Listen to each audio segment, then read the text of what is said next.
नमस्कार व्यूअर्स। आज नेरा homeo clinic की तरफ से हम ये अपने फर्स्ट रिकॉर्डिंग क्लिनिक की डिजीजेस के ऊपर रिकॉर्ड करके भेज रहे हैं। बीच बीच में मैं कभी कभी अपने जेर के सेशंस के अलावा या बाकी डॉक्टर्स के साथ हम जो रिपीटेड सेशंस करते हैं उनके अलावा हम अपने क्लिनिक से भी कुछ डिजीजेस के बारे में आपको बताया करेंगे, शेयर करा करेंगे, जितना मेरा नॉलेज है उतना। उससे ज्यादा तो कोई भी नहीं कर पाता जितना उसका नॉलेज हो। तो सेम हियर। सबसे पहले आज का हम जो टॉपिक उठा रहे हैं, जो मैंने पिक करा है, फैटी लीवर। बहुत ही कॉमन डिजीज हो चुकी है आज कल लोगों में। ये खास करके हमारे पंजाबियों को तो ऊपर वाले की बख्शी हो चुकी है फैटी लीवर। तो फैटी लीवर के लिए हमारा ना पूरा वर्ड एक दिन भी रखा हुआ है, फैटी लीवर डे, जो 19 अप्रैल को मनाया जाता है। And my date of birth is also 19 April. तो इसलिए भी ये मेरा फेवरेट टॉपिक भी है, फैटी लीवर। सबसे पहले तो आप ये जानते हैं हम अपन के फैटी लीवर है क्या, है ना। लीवर बॉडी का एक अहम अंग है, एक बड़ा दूसरा अंग है। शरीर के सारे अंग ही अहम होते हैं, पर लीवर एक ऐसा अहम अंग है जिसको हम इग्नोर नहीं कर सकते। उसका पहले तो समझते हैं काम क्या है, कर्म क्या चलता है ना उसका, करता क्या है वो हमारे अंदर। जो हम खाना पीना खाते हैं, जो भी हम खाते पीते हैं, उसमें से एनर्जी निकाल कर हमको देना, ताकि वो एनर्जी हमारी बॉडी यूज कर सके।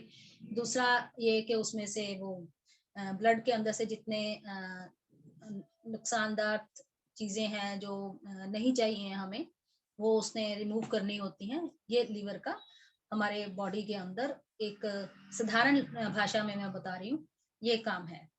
और जब उसके ऊपर चर्बी चढ़ जाती है, फैट ज्यादा अकमुलेट हो जाए, बहुत इकट्ठा हो जाए, तो उसको हम फैटी लीवर का नाम देते हैं, जिससे उसकी वर्किंग पे असर होता है। हमारा मेटाबॉलिज्म, डाइजेशन, हमारी पाचन क्रिया कम हो जाती है, जिससे हमारा खाना पीना हजम प्रॉपर नहीं होता और हमारे छोटे छोटे इश्यूज, छोटी छोटी हमारे जो फिजिकल इश्यूज जो बॉडी के आने शुरू हो जाते हैं, पेट के, वो स्टार्ट करता है। अब ये देखते हैं कि ये होता किस वजह से, किस प्रकार का होता है। अक्सर ये लोग बोलते हैं कि फैटी लीवर कैसे हो सकता है मुझे, मैं तो अल्कोहलिक ही नहीं हूँ। क्योंकि उनको लगता है कि अल्कोहल एक बड़ा रीजन होता है लीवर को खराब करने का। नो डाउट कि वो एक बिगेस्ट रीजन है, पर इसके अलावा भी और भी रीजंस हो सकते हैं, जैसे शुगर का होना और डायबिटिक होना, या फिर हाई ब्लड प्रेशर, या हम बहुत ज्यादा जब जंक फूड यूज कर रहे हैं अपने खाने में, ये सब चीजें भी असर करती हैं। दो प्रकार का हम बोलते हैं, एल्कोहलिक और नॉन एल्कोहलिक। एल्कोहलिक का नाम के हिसाब से ही समझ सकते हैं हम कि ज्यादा एल्कोहल इनटेक जिनका है उनका इशू आता है। नॉन एल्कोहलिक जिनका बॉडी के ऊपर फैट ज्यादा आ जाता है लीवर के ऊपर, जिसकी वजह से वो काम नहीं कर पाता, वो नॉन एल्कोहलिक है। अब इसके आगे हम जानेंगे इसके रीजंस क्या रहते हैं जिनकी वजह से ये हो जाता है। ज्यादातर संभावना तो देखो, ये जो मोटे लोग हैं, ओबीज हैं, है ना, उनमें रहती है फैटी लीवर। और जिनका खाना पीना जंक फूड ज्यादा लेते हैं, डायबिटीज, हाई ब्लड प्रेशर इनको ज्यादा रहता है, उनके ये रीजंस में है फैटी लीवर आना ही आना है। एक्सरसाइज कम करते हैं, एक्टिव नहीं है बॉडी, लेथार्जिक है ना, वो लोग जरा ज्यादा। और होता क्या है इसमें, जब फैट जमा हो जाती है तो डाइजेशन कम होएगा, ऑब्वियसली डाइजेशन कम होता है तो बाकी के इश्यूज भी और आएंगे आएंगे। इसके अलावा जो लोग विटामिन बी की जिनको ज्यादा कमी रहती है बॉडी में, उनमें भी ये हो जाता है। और जो लोग, एक और मैंने पॉइंट देखा, पेशेंट्स आके बोलते हैं उनके कोई दवाई खाई थी जिससे वेट कम जल्दी हो जाता है। आजकल स्लिम ट्रिम बॉडी का, ये फिगर मेंटेन करने का जो एक शौक लगा हुआ है सबको, उस वजह से जो हम दवाइयाँ खा रहे हैं, ये पाउडर्स या कुछ भी लेते हैं, हमें समझ भी नहीं होती, तो वो सीधा लीवर पर ही असर करता है और फैटी लीवर या लीवर के इश्यूज को क्रिएट कर लेता है ना।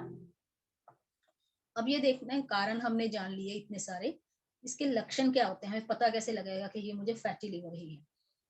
जो लक्षण हम आज डिस्कस कर रहे हैं या हम मैं जो आपको बताऊंगी वो जरूरी नहीं है कि फैटी लीवर के ही हैं, उनको कोरिलेट दूसरी चीजों से भी, दूसरी बीमारियों से भी करना होता है। एक डॉक्टर ही आपको बेहतर तरीके से बता सकता है। तो फैटी लीवर के जैसे लक्षण ज्यादातर होती है, जैसे पेट में सूजन। फैट लीवर क्या है, हमारे राइट साइड पे ना, इधर इस साइड पे रहता है, तो इस साइड पे थोड़ा सूजन का महसूस हो जाना, या जब हम बैठते हैं तो हमें इजीली हमसे बैठ नहीं होता, यहाँ पे भारीपन लगता है, तो हम कभी इधर को या अपनी चेंज करते हैं पोजीशंस, यहाँ भारीपन लगता है, कुछ सख्त सख्त महसूस होने लगता है, और इधर हमें जलन रहना, centre of abdomen, upper abdomen पर ना कुछ जलन रहना, फंसा रहना, काम हमसे यहाँ पे अटका रहता है, खाया पिया यहीं अटका रहता है, अक्सर आके लोग बोलते हैं।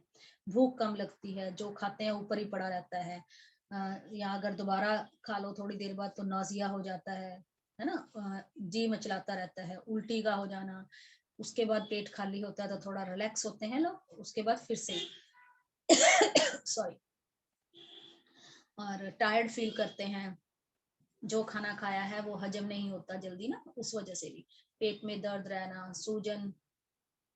इसके अलावा अलावा जो इसमें इन्फेक्शन आता है, जिससे पीलिया जिसको बोलते हैं, इसके आगे वो हो सकता है, जैसे चमड़ी का रंग पीला पड़ जाना, आंखें, आंखों को नीचे से नहीं देखते हैं, ऐसे ऊपर से तो देखते हैं, तो पीली हो जानी आंखें, है ना, ये सब इसके लक्षण है।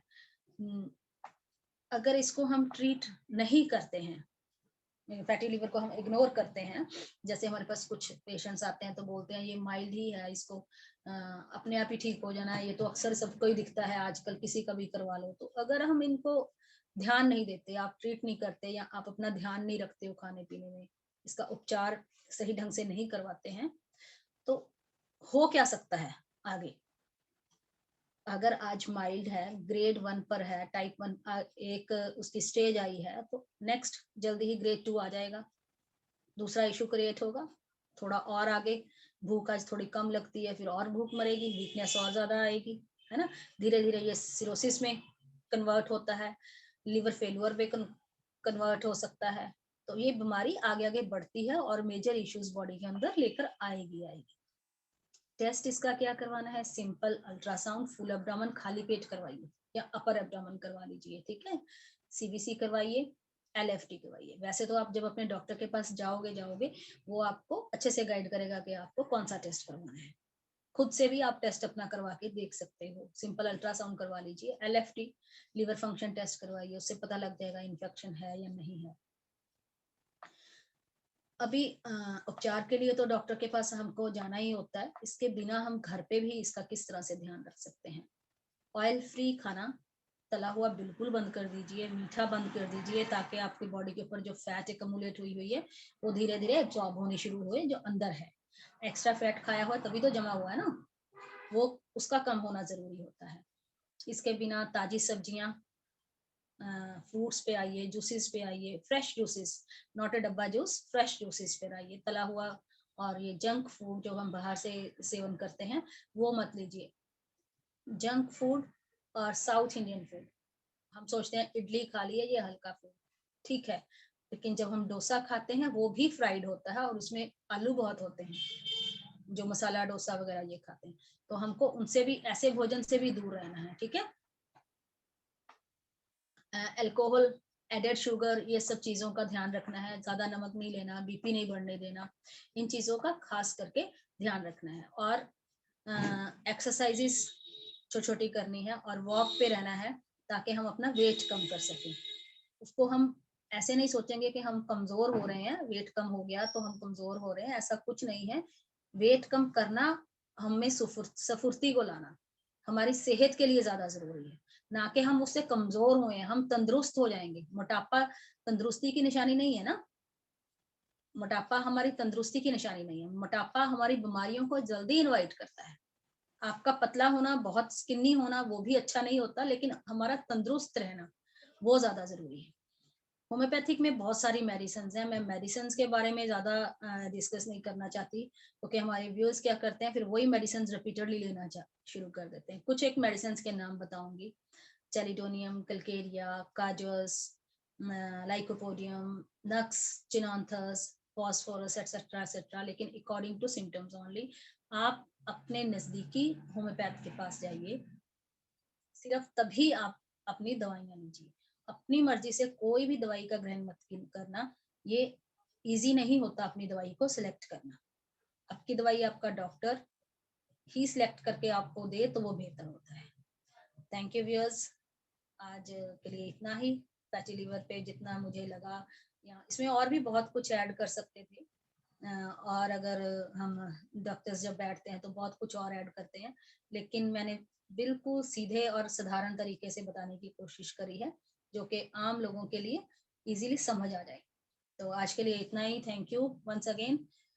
फिर कभी मिलते हैं जल्दी एक नेक्स्ट डिजीज के साथ। Bye bye.